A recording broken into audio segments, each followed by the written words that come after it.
I am the toxic male supporting character. I change girlfriends every 2 months. Not only did I torment the female lead, but I also ruined the second female lead, making them both hate me to the point of wanting me dead. However, one day I suddenly became aware and saw many comments scrolling across my vision. They read, "Hey, supporting male character, could you stop tormenting the female lead? If you just treated her well, she'd definitely fall for you. Who cares about the male lead?" Others chimed in, "The supporting character is such a fool. If he weren't so full of himself, all the women in the world would fall for him." Just when everyone thought I would turn into a lovesick puppy and start some dramatic pursuit of love, I laughed. Self-important? What's wrong with that?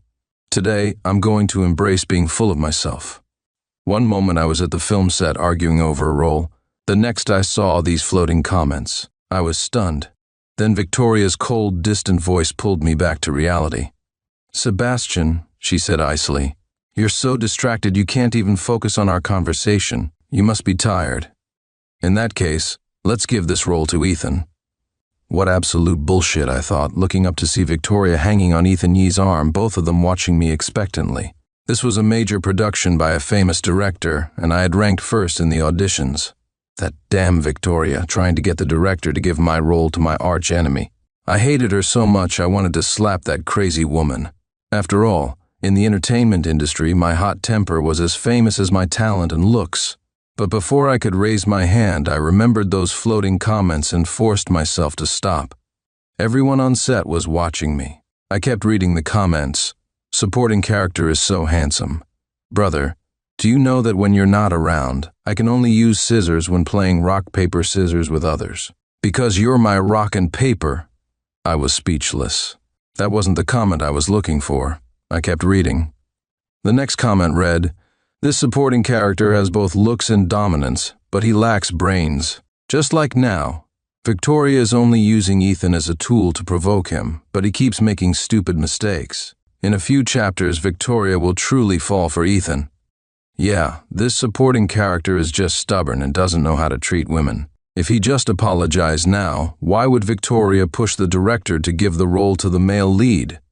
She'd not only keep the role for him, but probably hand over her fortune too. Heck, she'd probably even have his baby right there and then." I was speechless. Apologize? Me, Sebastian G, an alpha male, apologize? Why should I say sorry? I just like playing with women. When I got bored with Victoria, of course I moved on to someone new. So I dumped her. What's there to apologize for? I made everything clear before we started. It would only last 2 months. She agreed to it. Why should I apologize now? But I really wanted this role. And Victoria happened to be the director's goddaughter, the princess of the New York elite club. I was just a second-tier actor. Sure, I was acknowledged for my good looks and acting skills, but I couldn't break through to the top. Even the head fan in my fan club was just me using a fake account. So if the director wouldn't let me play the role, I couldn't do anything about it. Victoria lowered her eyes and smiled, a hint of desolation and sorrow in her expression. "Sebastian, I'm standing right in front of you, and you're still spacing out. Would it kill you to look at me?" I hate it when women drag things out with pointless talk. I gritted my teeth. "It's you," the comments urged. "Brother Sebastian, this is your chance. Quick, say you're sorry. Say it. Stop coaching him. If you keep this up, he'll become the male lead."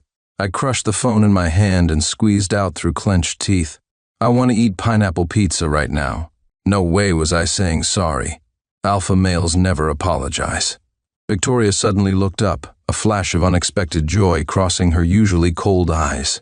She pushed Ethan away and snorted, "You're so childish. Fine, I'll go buy it."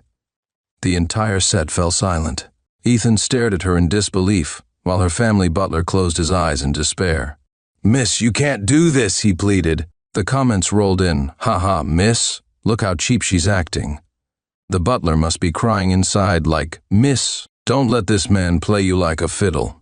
Victoria strode ahead in her high heels while her butler scurried after her, panting and asking, "Miss, just yesterday you said you hated him. Now you're buying him pineapple pizza?"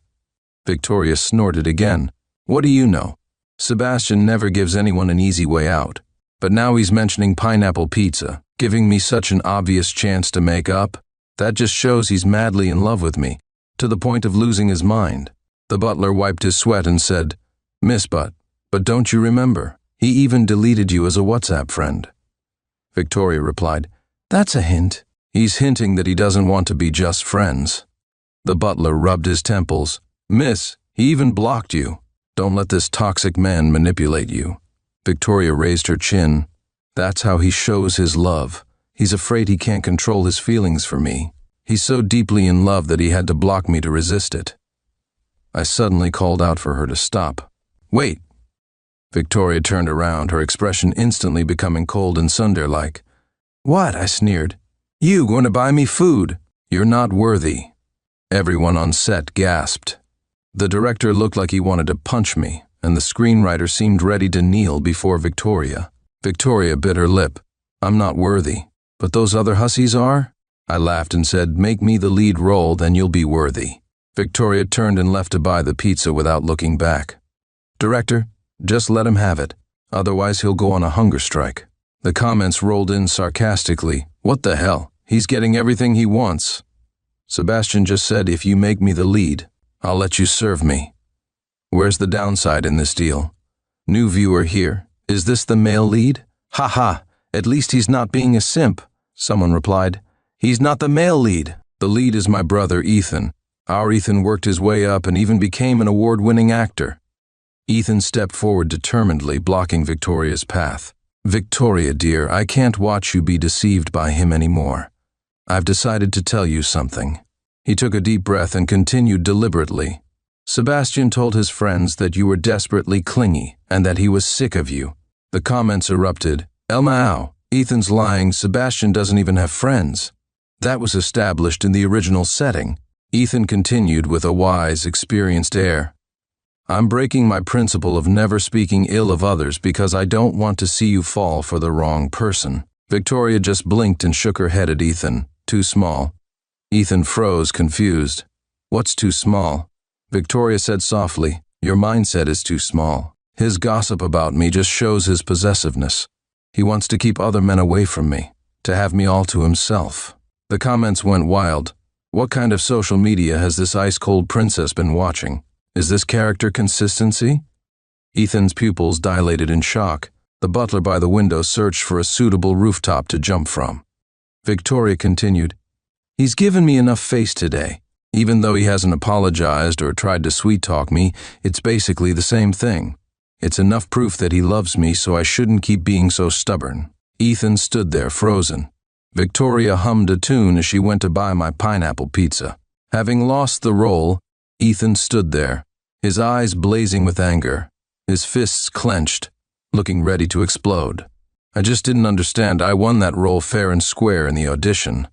What did he have to be upset about? He was acting like I'd stolen his role. But everyone on set was smart enough not to comfort him.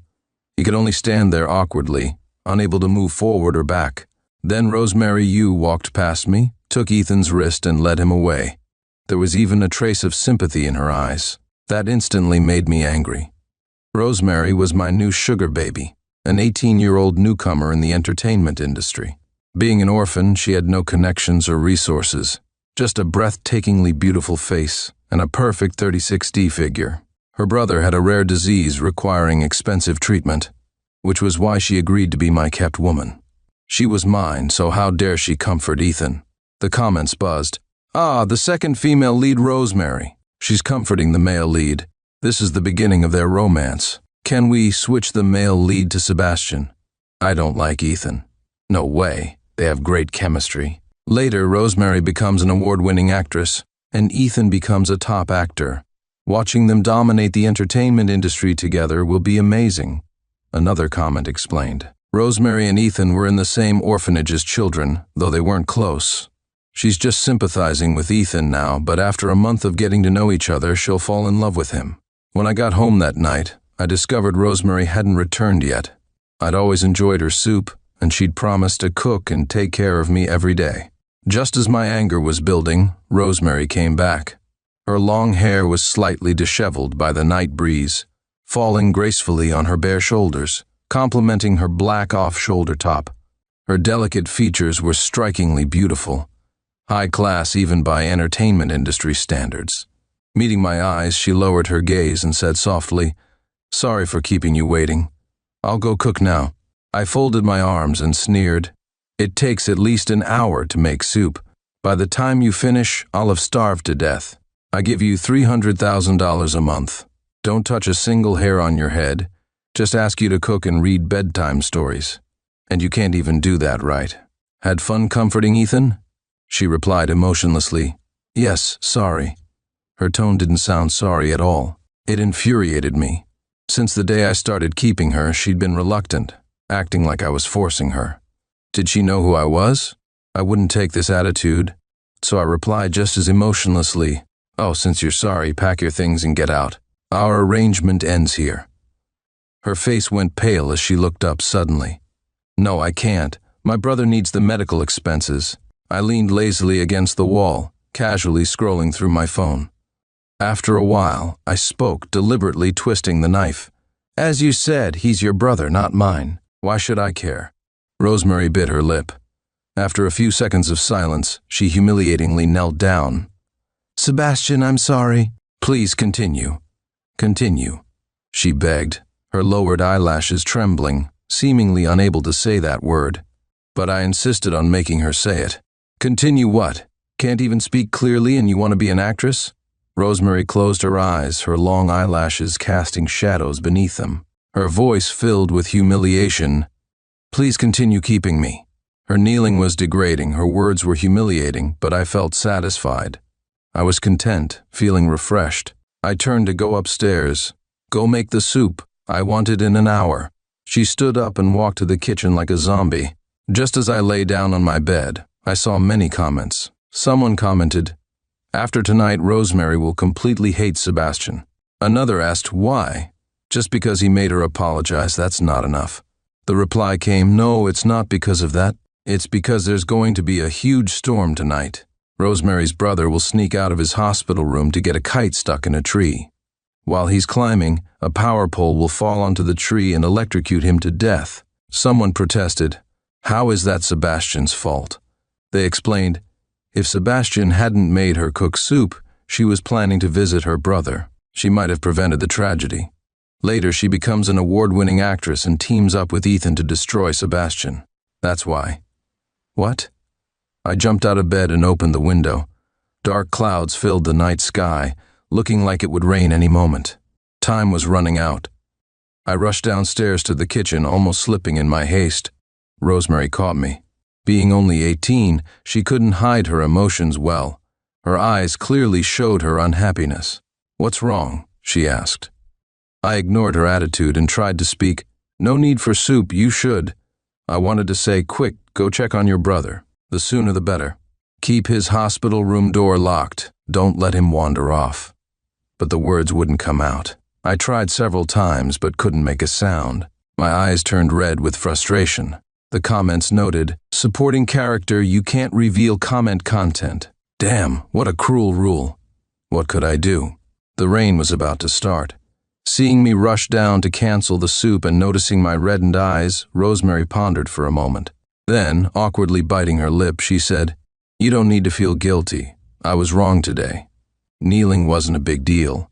I'll make your soup properly." To hell with kneeling and soup. I was nearly having an internal breakdown. Since I couldn't tell others about the comments, I'd go myself. I rushed to the entrance, grabbed my car keys, and ran. Rosemary followed me to the door, saying, "You don't need to run away. I'm really fine now." To hell with that. I floored the gas pedal, my sports car's engine roaring as I sped away. On the way, Victoria sent me numerous texts. Honestly, I didn't care what she was saying. "Sebastian, I came back with the pizza but found you gone. You didn't really want to eat it. Yet you pretended you did, just to give me a chance to make up. I'm so touched. You love me so much. But I hope you can love yourself a bit too. Just one thing I want to ask, honey, just casually asking. People on set say you're keeping an 18-year-old actress 6 years younger than you. Is that true? By the way, honey, haven't you heard? Those 18-year-old girls are so immature and boring, totally charmless. No offense, just sharing, not targeting anyone. Why aren't you replying? You don't actually like her, do you?" Half a minute later, the above was just casual conversation too. I found Tommy, Rosemary's brother, just seconds before he was about to climb the tree. I grabbed him and ran, not even bothering with an umbrella. The next moment the power pole fell, crashing onto the tree. Electric sparks tore through the night sky. I turned around to see Rosemary. She had followed me.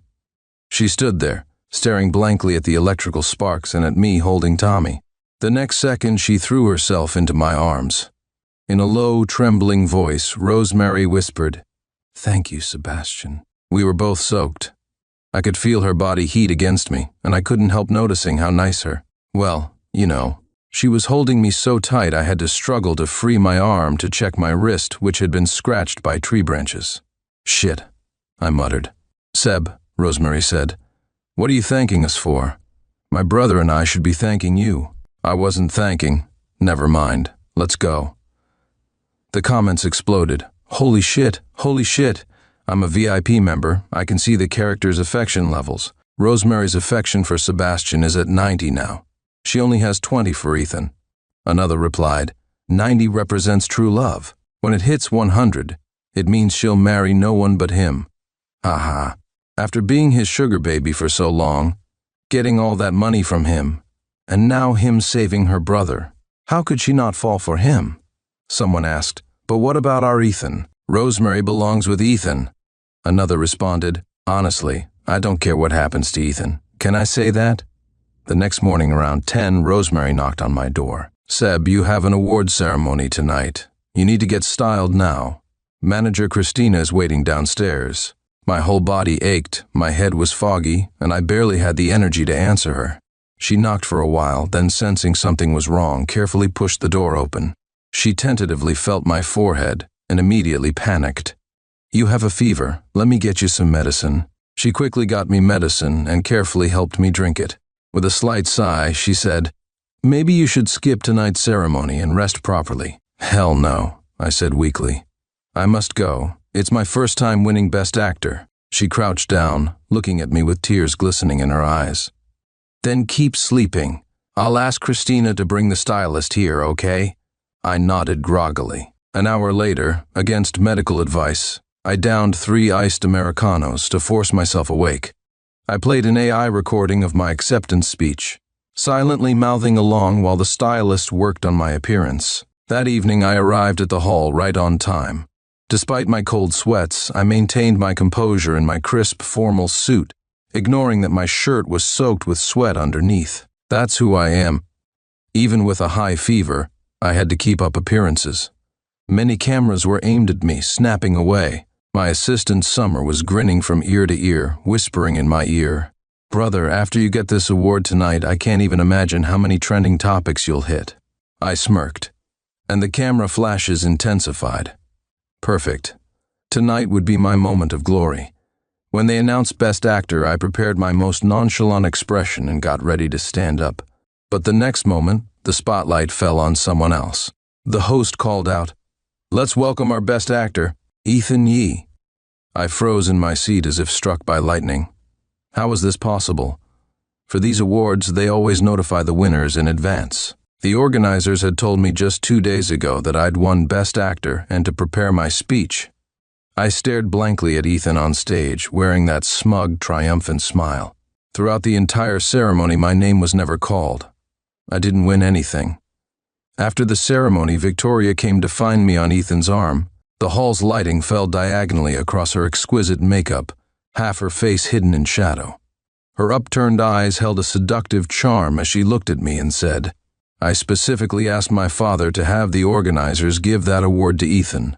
My head was pounding, but I stood still, just looking ahead as I asked, Why give it to him? None of your business, she said coldly. I felt the world spinning, then collapsed.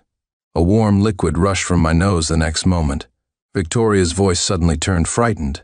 Sebastian, why are you having a nosebleed? She immediately let go of Ethan and crouched beside me, speaking frantically. You weren't answering my text last night. And then my girlfriend suggested I could pretend to be nice to Ethan to make you jealous. They said it would make you love me. I just wanted to see you jealous, to get some proof that you cared about me. Ethan's face turned ashen. Victoria had tears welling up in her eyes as she choked out, I'm sorry, Sebastian. I was so upset yesterday. I drank too much. When they encouraged me, I just called my father and told him to give the award to Ethan. I didn't think you'd be this upset. This award isn't even pure gold, and it has no international recognition. It's just a cheap, worthless trophy. I didn't know you'd actually care about it. The other award winners' faces turned green. But since the Victoria family wasn't someone they could afford to offend, they could only swallow their anger. Victoria didn't even spare them a glance. She pulled out a card from her purse and handed it to me, saying, "Honey, there's $10 million in here. You can buy lots of pure gold trophies. Please don't be angry." The nosebleed actually helped clear my head. I wiped the blood away and with a sharp crack slapped her across the face. I broke the card in half, threw it on the ground and said, "Victoria, are you mentally ill?" Then I turned and left. Victoria stood there, hands covering her face, tears streaming down, looking like she was about to shatter. After a while, she wiped her tears and slowly crouched down. A few seconds later, I came back. Victoria looked up at me as if seeing a precious treasure she'd lost and found again. "I regret it," I said. She shook her head, her red lips parting softly. "It's okay. It doesn't hurt. I don't regret slapping you. I regret not taking the $10 million. Do you still have it?" She nodded dumbly and took out a new card saying, "Yes, the pin is the day we first met." "Which day?" I asked. She looked hurt for a moment but quickly smiled and said, 231,117. As I was noting down the pin in my phone, I heard someone call out behind me, "Brother!" I turned around. It was Rosemary. "What are you doing here?" I asked. She didn't look at me, just stared at Victoria and said, "Brother, I came to take you home." Victoria bit her lip and sneered, "Home? Do prostitutes have homes?" Rosemary lowered her gaze, hurt, and remained silent. That was too harsh. I frowned and said, "Victoria, what's your problem?" Victoria huffed angrily, "Sebastian, didn't you see?" She was glaring at me. That's why I scolded her. Rosemary grabbed my hand, her eyes downcast. "It's okay, brother. Let Auntie say what she wants. Half my family died when I was young, so I really don't have a home." Victoria exclaimed urgently, "I'm only 24. Are you blind? Who are you calling Auntie?" Startled by the outburst, Rosemary accidentally held my hand tighter. She said softly, "I'm sorry, sister. The lighting is too dim here. I couldn't see clearly." I shot Victoria a fierce glare. "Victoria, was it really necessary to be so nasty?" Victoria grew more agitated. Her face flushed red as she said, "No, Sebastian, you don't understand. She's manipulating you. What normal person responds to being startled by holding hands?" "Rosemary, let go of him right now." Rosemary's beautiful eyes reddened. She was usually cheerful and lively. This was the first time I'd seen her so hurt. She leaned close to my ear, her breath cool as she whispered, "Brother, can I not let go?" Victoria looked like she was about to cry pearls of frustration. She shouted, "You scheming little vixen! Who are you calling brother, and why are you whispering in his ear? If you have something to say it out loud." I got even angrier. "She's only 18, I snapped. "She doesn't understand these games. I live with her. If she were manipulative, I would know. You don't need to make such a scene." Victoria's face turned completely red. She yelled, "You live with her?" I didn't bother arguing anymore and just pulled Rosemary away. Victoria kept chasing after us, calling out, "Wait, Sebastian, aren't we having dinner together tonight?" Rosemary lowered her eyes and said, "It's okay, brother. Go with sister. After all, half my family died when I was young. I'm used to being alone." Victoria's furious voice echoed through the entire hall. "Rosemary, you! Stop this act. You're overdoing it." I comforted Rosemary. "Don't worry, I'll take you home." She softly replied, melting my heart. Poor thing. In my rush to get her away, I missed many comments scrolling by. "Almao, Victoria seems to have lost all her scheming abilities. Oh, Rosemary, Rosemary, no wonder she becomes an award-winning actress." Rosemary must be grinning like venom right now. This manipulation technique should be taught at the Beijing Film Academy. Who says being calculating is bad? It's working perfectly. However, although I'd slapped Victoria, her affection level for me hadn't dropped at all. As we passed Ethan at the exit, he called out, "Yue." Rosemary stopped and turned to look at him, her tone ice cold. "Calling me Yue is too intimate. We're not that close." Better call me Rosemary. I don't want brother to misunderstand. Ethan stood frozen in place. The comments noted, Rosemary's affection for Ethan has dropped to negative. Yeah, same here. Haha. It's because Ethan stole Sebastian's award. Now Rosemary hates him. As a neutral observer, shouldn't a supporting character stay a supporting character? Isn't it wrong for him to change the plot like this? Someone replied, You better be truly neutral and not Ethan using his main account. After returning home, I wasn't in a good mood. My fan forum was filled with disappointed wails. I sat on the couch, staring at the forum blankly. Sure, I had $10 million now, but my fans got nothing. Their expectations were crushed. Rosemary seemed lost in thought, then suddenly made a sound that caught my attention. I turned to ask, Are you uncomfortable? She gave a soft, her voice sweet and breathy as if pinched. My earlier frustrations immediately vanished. I sat up and asked, Where does it hurt? She slowly removed her white silk blouse, revealing a black bodysuit underneath. The fitted cut accentuated her curves, while the mesh design highlighted her slim waist and toned legs. My stomach hurts a bit, she said. Brother, could you check it for me? I examined carefully and said, I don't see any injuries. She took my hand and placed it on her warm, soft waist, moving it slowly. It's internal, she said, but you should be able to feel it from the outside. Brother, feel carefully. While I was doing just that, she suddenly spoke again. Brother, do you actually dislike me and hate kissing me? I stared wide-eyed in protest. Who said that? That's completely false. The next moment, she lifted her head and kissed me. The comments exploded. OMG, Rosemary's affection level has reached. She'll marry no one but him. Where are my glasses? I need to watch this carefully. The kiss lasted long, with me holding the back of her head. Her body was warm, and I pulled her closer whenever she started to slip down.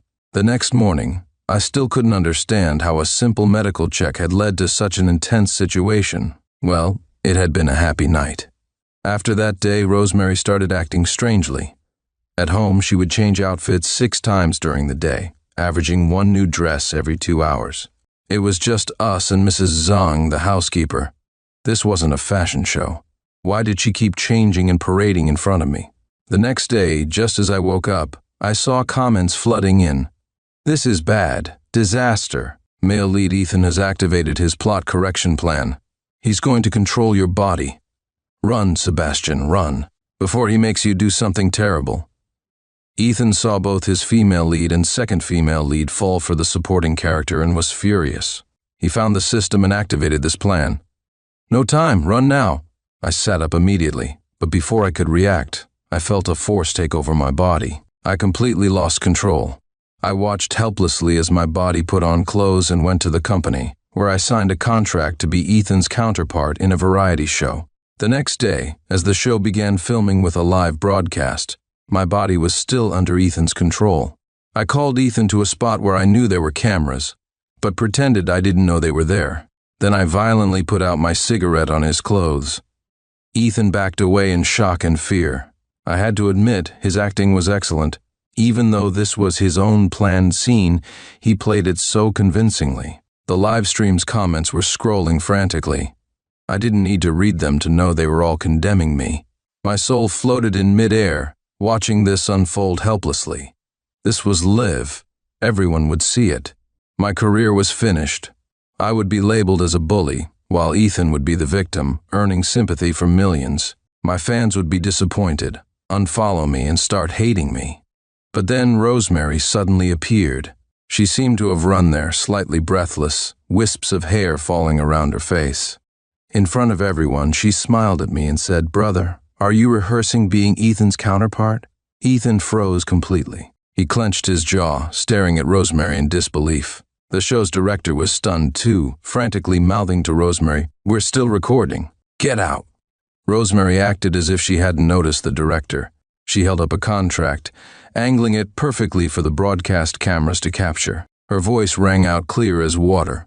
Brother, it seems someone forced you to sign a contract to be Ethan's counterpart, requiring you to pretend you didn't know about the cameras and burn him with a cigarette. Are you rehearsing now? Ethan's face changed dramatically.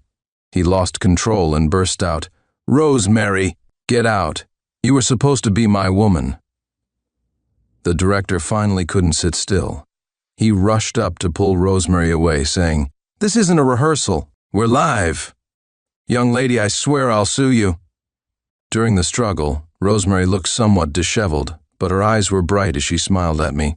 The comments exploded. "Ethan makes me sick. If he's still the male lead, I'm not watching anymore. Using mind control? Isn't that against the rules? What kind of male lead is this? Who's even a fan of his? Can't we just get rid of Ethan? 0 people want to see Ethan. Can he just leave?" Rosemary knew Sebastian cared about his career and would never sign such a counterpart contract. When she saw the contract, she guessed he was being forced. She rushed here. She really loves him so much. "Give Sebastian his body back or we're all stopping watching." The variety show's live stream comment section also exploded. "What? I regret cursing Sebastian earlier. So someone forced him to be a counterpart? I saw the contract's official seal clearly. Poor brother Sebastian. Ethan is disgusting. I hate these people who need counterparts to make themselves look good. Get out of the entertainment industry, Ethan. Looking at you makes me sick." I've been Sebastian's fan for 3 years. He's never been a diva, always had good character and values. Let me recommend everyone to our amazing Sebastian. I suddenly felt a sinking sensation, and the next moment I was back in my body. The director rushed to handle the situation and shut down the live stream. I walked up to Ethan and gave him 2 solid punches, then left work for the day. After this incident, the system switched Ethan's and my roles. I became the male lead, and he became the supporting character. He struggled in the entertainment industry, even reduced to taking bit parts. As for me, this live stream incident gave me my first taste of mainstream success. My followers increased by hundreds of thousands, and my public image was better than ever. Looking at Rosemary, I remembered something. Initially, I kept Rosemary because her voice was similar to Tiffany Shu's. Tiffany was my first girlfriend, my college classmate. She was beautiful but fickle, stringing along several men as backups, dumping her current boyfriend whenever she found someone richer. She never dated anyone longer than 2 months. She only dated me for 2 months, but I kept loving her. After she left, I gradually became like her.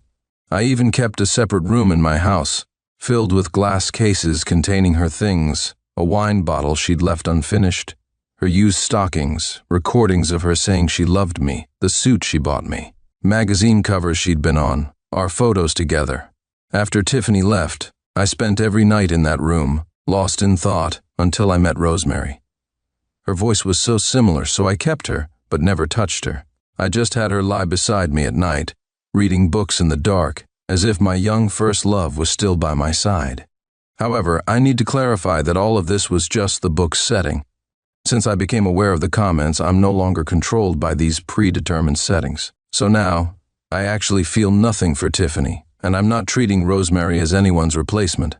As for that room, I'm not in a hurry. I'll have someone clean it out whenever there's time. Rosemary was happy every day. Each morning, she'd first change into a white runway-style fringe dress to make Italian pizza for breakfast. By the time I finished breakfast, I'd already seen that outfit, so she'd change into a black lace dress for a mature look. While I watched TV, I might have caught glimpses of that outfit too, so 2 hours later, she'd switch to a cherry blossom pink Chanel-style outfit for a sweet look. She thought about how I used to play with women, changing them every 2 months. Those women should reflect on why they couldn't keep providing fresh excitement. Rosemary was determined to learn from their mistakes. She mastered quick outfit changes and learned to cook cuisine from 19 different countries. She diligently watched fashion and cooking channels, determined never to let my eyes or stomach grow tired. However, recently, something puzzled Rosemary. She accidentally discovered a locked room on the 3rd floor that even the housekeeper couldn't enter. One day when no one was home, Rosemary stood at that door. The word love was embossed in gold letters. Rosemary ran her slender fingers over those 4 letters. Could these letters, could they be meant for her? After all, brother usually dated girls for only 2 months, but he'd kept her for 4 months now. He treated her differently from others. He must love her, just couldn't express his feelings. A small smile played on her lips. All that effort with outfit changes and 19 international cuisines had paid off. The old saying about hard work paying off was true after all. Rosemary's hand gripped the doorknob. Her heart was racing. Taking a deep breath, she opened the door and turned on the light. The moment the light came on, Rosemary's smile froze. She felt her blood run cold. She silently took in everything in the room. Photos of him with another woman. 1,314 love letters he'd written to her, the woman's stockings, and magazine covers featuring her face. She stood there for a long time before walking in. Rosemary lowered her eyes to look at the most recent letter on the table, dated 4 months ago. It read, "Tiffany, I met someone today. Her name is Rosemary Yu. Her voice is exactly like yours. I kept her. I make her read to me lying beside me. She complains it's too dark. The screen hurts her eyes. I tell her to shut up. The lights must be off when she speaks. That way I can't see her, and I can pretend it's you. Tiffany, it's been so long, why haven't you visited my dreams?" Rosemary staggered backward. She could barely breathe. Her hand hit something, and suddenly a recording filled the room. A clear, warm male voice, 19-year-old Sebastian. "Tiffany Shu, I love you. I'll give you anything you want." The female voice that responded was careless, clearly insincere. Yeah, I know. So annoying." And that voice was identical to Rosemary's. Rosemary closed her eyes, standing there for a long time, until she heard the front door opening downstairs. She wiped away her tears mechanically, turned off the lights, closed the door, and went downstairs. Brother had just finished filming his new drama and had been drinking quite a bit. He was lying drunk on the sofa, sleeping peacefully. Rosemary only paused for a second before helping him take off his coat and shoes, then carefully wiped the sweat from his face and covered him with a blanket. She lay down beside him and held him gently. She thought Brother was so busy, often working day and night, coming home just to collapse into sleep, looking so unkempt when sleeping. If he caught a cold, it would interfere with his work. Passing by the full-length mirror, she saw herself still wearing the carefully coordinated runway white dress. She felt like such a joke. Rosemary didn't hate Brother, she only hated Tiffany, because Tiffany had made Brother into a joke too. In that recording, Tiffany's dismissiveness was so obvious, yet Brother treasured it as proof of love for years. If she ever met Tiffany, Rosemary would want to slap her hard. Looking at herself in the mirror, Rosemary quickly smiled again. Tiffany, Rosemary thought, I can't compare to you or Victoria. I'll have to work harder. Being an actress isn't enough. I need to become an award-winning actress. I need to win international awards, become a global star. Then I can return and offer everything I have to Brother. I'll marry him, and if he has a new girlfriend by then, I don't mind being the other woman. After all, I'm young, we'll see who lasts longer. Rosemary called her manager. Hey, about that role you mentioned before, I was wrong to say I was too busy. Do you still have it? Even a supporting role is fine. I'll go audition tomorrow. Thanks for your help. 3 years later, Rosemary became a national award-winning actress at just 21, the youngest ever. She was now expanding into international markets. Strangely, since she became famous, I started receiving many resources. Lots of renowned directors asked me to play leading roles. Oddly enough, my female lead was always Rosemary.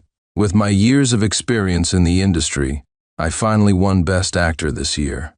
I was preparing for tonight's awards ceremony. 18 hours of fasting, just 2 protein bars, then 2 hours of weight training. Now I was doing horse stance while eating boiled chicken and discussing styling with my stylist. The stylist got a call and said glumly, "Bad news, Seb. That tough guy trench coat you wanted was snatched by Bill Cloud." I jumped up. "Who took it?" He replied, "Bill Cloud." So I put Bill's photo on a punching bag and went at it for a minute. Then I sat right back down, no wasting energy, no complaints. I even got some exercise in. I said, then let's go with something casual, that relaxed old money look. Tell PR to buy trending topics about Bill stealing the coat, and another about how I'm dominating the industry even with this relaxed style. My star manager Christina admired, "If all my artists were like you, my health would be so much better." The comments noted, "Incredible life force. Watching Sebastian makes me feel energized to do anything." That evening, after the awards ceremony, I received messages from 2 people. Victoria wrote, "There's a charity gala the day after tomorrow. Would you attend with me? There'll be an international screenwriter there. I'd love to introduce you. Please don't refuse. Rosemary wrote, Brother, are you free the week after next? Would you like to vacation in Southern Europe with me? It's okay if you decline. Suddenly, a system appeared in my mind. It spoke, Hello, male lead. I need to report this story's ending. Please tell me who you'll ultimately choose. Sitting in my mansion watching the young model massaging my arm, I said, Only kids make choices. Give me money. Fill my account. I'll choose as many as I want. The system nodded and began recording. And so our male lead lived happily ever after with countless amounts of money. I took a sip from my crystal glass of special cocktail and said, Not bad. Sounds like a first-class fairy tale.